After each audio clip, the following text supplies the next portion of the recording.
देख रहे हैं भायंदर सत्ता न्यूज। 16 बागी विधायकों के अयोग्यता पर फैसले में स्पीकर राहुल नार्वेकर ने उद्धव गुट को बड़ा झटका दिया है। अपने फैसले में उन्होंने शिवसेना प्रमुख के अधिकार पर ही सवाल उठा दिए।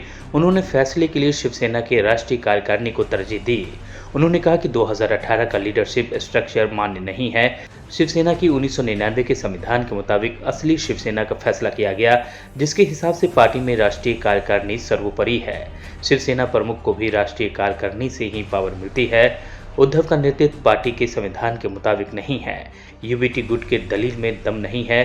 एकनाथ शिंदे को पार्टी विधायक दल के नेता के पद से हटाने का हक उद्धव ठाकरे के पास नहीं था।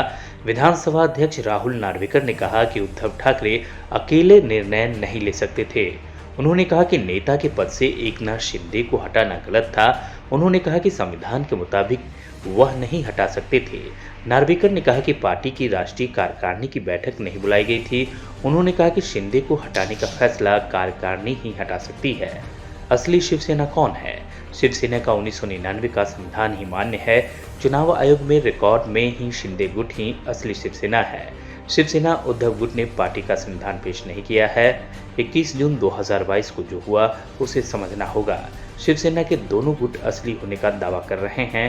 चुनाव आयोग के रिकॉर्ड में दिए गए शिवसेना का नेतृत्व स्ट्रक्चर के आधार पर फैसला लिया गया। 2013 के बाद से शिवसेना का चुनाव नहीं हुए, इसलिए 1999 के संविधान को मान्य नहीं किया गया।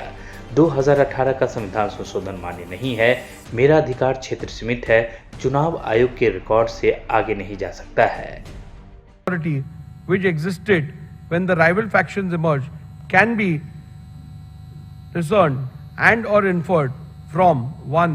The Shinde faction resolution dated 21st June 2022 and 23rd June 2022 available on record of the legislature secretariat, and the admitted position which can be inferred from the initiation of petitions against 38 legislators of Shinde faction by the UBT faction.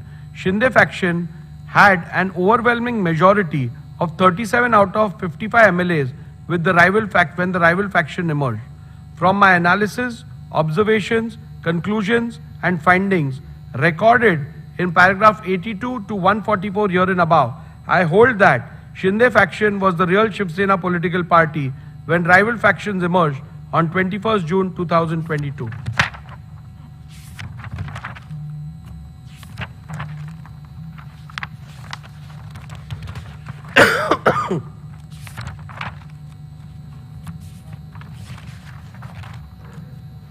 In view of my findings that the Shinde faction was the real political party when the rival faction emerged, and that Shri Sunil Prabhu ceased to be the duly authorized whip from 21st June 2022, I further conclude that Shri Bharat Gogaole was validly appointed as the whip, as that was the reflection of the will of the Shiv Sena political party as on 21st June 2023.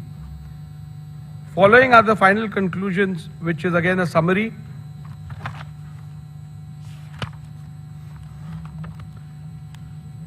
Have the respondents incurred disqualification in terms of paragraph 21A of the 10th schedule of the Constitution on account of their acts, omissions and conduct? आप देख रहे हैं भायंदर सत्ता news.